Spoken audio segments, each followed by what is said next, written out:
Hello AmericansChannel. This video is made by free videos from Storyblocks, and these images and video we use just for explanation, and it's free use also. Going to the hairdresser is a relaxing and pleasant experience for most women.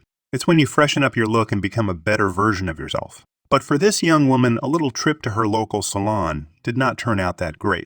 She had already complained about headaches for months and had no idea where they came from. But then her hairdresser spotted this on her head. Woman complains about headache for months, and her hairdresser spots this. These headaches have bothered Sarah for well over 2 months now. They started out small, with mild migraine-like pulsations in the morning, but pretty soon they lasted all day and increased in intensity. After about 1 month, she needed to take a break from work and sleeping became hard. Sarah guessed that it was work stress related, but it would turn out to be much more than that. The poor woman tried multiple over-the-counter painkillers and herbal teas, but nothing seemed to slow down the throbbing pain she felt. Sometimes meditation helped a little bit with her mental state, so that was able to calm her down for a while. But in the end, the headaches would always win. Something needed to change. Even her friends and family told her so. Sarah's everyday struggles were quickly noticed by her friends and relatives, who noticed that she hardly came outside anymore. According to the poor woman, the sun worsened her headaches, so she preferred staying inside the house. But because of this, Sarah became less social, and with every passing day, she looked more and more bewildered. Things were not going well. That's why her friends strictly urged her to take a self-care day. It was painful to see how Sarah struggled, and her appearance reflected that. Maybe a spa day would do the poor woman some good. A massage, a fresh new haircut, and perfectly done nails usually brought their friend joy, so maybe it could also help her this time. Sarah was reluctant at first. But when Sarah looked at herself in the mirror one morning, she saw an image that changed her mind. The woman looking back at her did not seem like herself. Sarah hardly recognized herself anymore and knew that some self-care was absolutely necessary. So, without hesitation, Sarah made multiple appointments for spa day, and the hairdresser was the first one. It was a cloudy Saturday morning when Sarah left her house for this first appointment. The headaches were still there, and Sarah welcomed the dark skies. Less sun meant less throbbing. Sarah didn't know how her head would react on this forced spa day, only that there were 5 spots to visit before returning home. Sarah entered the hair salon around 9:30 a.m. It was quiet inside, which pleased her. Sarah greeted the person responsible for her haircut, and she sat in her favorite chair. Sarah always loved coming in to get a fresh cut, and she hoped that coming in today would give her some positive energy. Her hairdresser smiled when Sarah sat down, but that wouldn't be for long. "It's been a while, hasn't it?" the hairdresser said as she clipped the cape around Sarah's neck. Sarah nodded, telling her that it was at least 3 months ago. She normally visited every 6 weeks, but her headaches prevented her from finding the small pleasures in life. After a short explanation, the hairdresser understood and started watering down Sarah's hair. "Maybe it's because of all the heavy hair on your head. You do have quite a large volume of thick hair, and sometimes these bulky locks can cause migraines," the woman with the scissors explained. Sarah listened closely and agreed that this made a lot of sense. She had heavy hair, and it had been a while since she went, but the truth would turn out to be much weirder. A good scalp massage might help with the tension, was the first suggestion made by Maya, Sarah's hairdresser. It was a nerve-wracking remark because it meant that someone had to touch her head, which sounded scary, to say the least. But with no other option in mind, Sarah agreed. She stood up from her chair and made her way over to the washing station. Sarah sat down and lowered her tense shoulders. She did her best to relax, and in the back of her mind, she was grateful for the social and cleansing distraction. This woman had the best intentions in mind. And maybe she was right. Maybe this could, in fact, help relieve her of that constant headache. But these thoughts were short-lived because nobody could have predicted what came next. Maya worked her fingers through Sarah's hair slowly. She started at the front and worked her way to the back in small circular motions while wetting it down with lukewarm water. But she paused suddenly when she got to the back of Sarah's scalp. There was a shiver. Maya's voice, and the hairdresser, who was very talkative before, started to mumble to herself. This change in demeanor made Sarah nervous, which was understandable. She tilted her head upward a bit, just enough so she could see the quiver of Maya's bottom lip.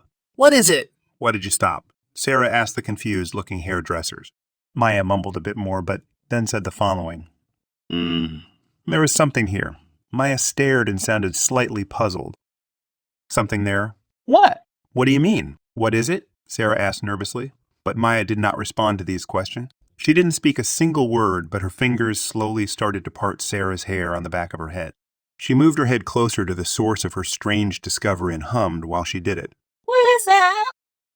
The confused hairdresser continued speaking to herself like she was answering questions in her mind. It's not a tangle. No, it's something else. It's like there is something on the scalp itself, but I don't know what it is, huh, Ma? These mumbling words added only more confusion to Sarah's already troubled mind. She felt her heart skip a beat, not in a good way. This new discovery made by her hairdresser sounded scary, but Sarah did not want to jump to any conclusions. What do you mean on my scalp itself? Like a bump or a zit or something? Sarah asked these questions with a hastened voice, feeling slightly alarmed. But Maya's explanations didn't clarify much. She told Sarah that it was hard to say. Maya described what she saw as flat, very close to the skin. But what I see definitely doesn't look like skin. Maya brought her right hand in and started to feel across the surface of Sarah's head. Tell me if what I do is hurting you, all right? Maya asked her worried patient. But the touch of the hairdresser didn't harm Sarah at all. This is highly irregular, Maya uttered. Whatever was on Sarah's scalp was really in there. Maya couldn't feel it by touch, as if it were part of her skin. There were no edges to whatever it was, but it was clear that it didn't belong there. I get why you never noticed it before. You can't feel it, and it is on the back of your head. Underneath your hair, it's hard to spot, Maya said. It was clear that Sarah's scalp didn't like it much, though. The skin around it was red and irritated, like it was fighting for whatever was on it. It's best to see a doctor after you leave here. Sarah's eyes were full of panic, and she couldn't agree more. After that moment, Maya gave Sarah a quick and practical but tasteful haircut and sent the poor woman on her way. Sarah left the store not feeling relaxed at all. This was supposed to be her spa day, a time to shut her mind down. But instead it turned into overdrive. She was, however, closer to answers now, so that was at least something. Before Sarah left the shop, she canceled all other spa appointments for the afternoon and called her doctor. Luckily for Sarah, there was one spot still available. And that spot was in half an hour. Sarah got in her car and drove to the doctor's office with no time to waste. The trip would normally have taken Sarah 40 minutes, but with a few shortcuts and a little haste, Sarah managed to do it in exactly 30 minutes. The nervous woman sat in the waiting room while the assistant informed the doctor of her arrival. The door to the doctor's office opened, and a nervous Sarah stepped up from her chair to follow the white-robed man inside. How can I help you today, miss? The kind-looking older man said while gesturing to Sarah to come in. But that smile would soon fade, just like it did with Sarah's hairdresser. Sarah walked past him and sat in his examination chair. The doctor walked over while Sarah explained the situation on her head. He didn't look that worried, though. He was a doctor after all and had seen all sorts of weird ailments. But within Sarah, the stress only increased. The calm doctor parted Sarah's hair, just like Maya had before, and instantly his eyes grew in size. This was something unexpected. Well, this is something you don't see every day, were the doctor's exact words. The old man did not do a very good job comforting the already stressed Sarah. What is it, Doc? Is it bad? Sarah said, almost crying at this point. The white-robed man ruffled through Sarah's hair and stated that it was hard to say. It definitely wasn't natural. This isn't something your scalp creates on its own, and this isn't applied by anything in nature. This is placed there. Sarah became more worried with every word that left the doctor's mouth. How could it be placed on her head? By what or who? The doctor went to his workstation and grabbed a couple of tools to help him out. Sarah looked at the utensil and started to shiver a bit. What are you doing? What is that? She said while following the object with her eyes. The doctor explained that the tool was pretty harmless. It was a mild scraper commonly used to remove old skin cells. Don't worry, this won't hurt a thing, he assured Sarah before starting the procedure. The doctor placed the scraper on top of Sarah's head and pulled it toward him just a bit. Sarah could feel the pulling sensation on her scalp but had no visual clues as to what was going on. But when he lifted his hands and held them before Sarah's eyes, she could see that he was holding a wafer-thin material. What Sarah also noticed was a slight relief on her head itself. It was like that spot where the doctor passed over, finally getting air after months of suffocating. Whatever you did, it worked, doctor, Sarah said with a smile. She asked if she could see what was stuck to her head again, and the doctor obliged by holding it before her. What the hell? As Sarah inspected it closer, she noticed that whatever it was had lettering. It was man-made, but why was it on her head? The doctor explained that there was some more left on her head. He was going to remove the rest, but not before taking a picture of it and showing it to his patient. Click, said his mobile phone before being placed into Sarah's hands. Sarah looked at the cell phone screen and couldn't believe what she saw. There was a plaque on her scalp about 2 inches in diameter. The doctor scraped away the middle part. but Sarah could still see bold ink-like letters present there like something was printed on her scalp in vibrant blue ink. And that's when it all clicked for her. This sudden realization instantly turned Sarah's face fiery red. Even the doctor noticed, thinking that he had hurt her in a way. "Are you all right, miss? Did it hurt, miss? Did it hurt?" But Sarah ensured that this redness had nothing to do with the doctor. She now knew exactly where this mysterious headache foil came from, and knowing this made her pretty angry. With this newfound knowledge, Sarah asked the doctor to remove all the material sticking to her head, but not before he sent over the photo that he had taken. She needed it to confront the perpetrator who placed it on her head in the first place. The doctor didn't understand, but pressed send immediately before scraping away the rest of the weird material from Sarah's scalp. The procedure took about 15 minutes. There was a lot of pulling and scraping because whatever it was stuck on there pretty well. But after the doctor stepped away, Sarah's head was fresh and clean once more. Her headache was instantly gone as well, and she couldn't be more happy about that. And that's when the poor woman turned around and explained what had happened to her doctor. The old man couldn't believe it. He had never seen this before, but he understood Sarah's anger. He was happy that he took photos of it so she could use them as proof, and also happy that her headaches were gone. But with the plate gone, there was little more that he could do, so he sent Sarah on her way. She had more work to do now. A little over 4 hours later, that work arrived on Sarah's doorstep. She was at home when the door to her house flew open. It was still dark inside the house, as if nobody had been there all day. Some light shone through the kitchen window, but most of the glass was still shielded by curtains like it was during nightfall. Footsteps carefully made their way into the hallway. Whoever was responsible for these footsteps was on its guard. Sarah, who had been waiting patiently inside the house, could hear the soft tapping of toes on the wooden floor. She let the steps continue for a few more minutes before turning all the lights in the house on at once. Sarah was seated in the living room when the perpetrator arrived. With the lights turned on, both Sarah and the perpetrator locked eyes. His were confused, and Sarah's were still filled with anger and frustration. It was clear to this person that Sarah was angry with him, and Sarah saw how his feet were already turning toward the exit. But Sarah did not have any of it. "Stop right there and don't move. Do you know what you have done?" "My head was hurting for months, and you never said a word." The anger in Sarah's voice was daunting, and the person responsible could taste it in the air. As a response, he tried to make a run for it, like anyone would in this situation.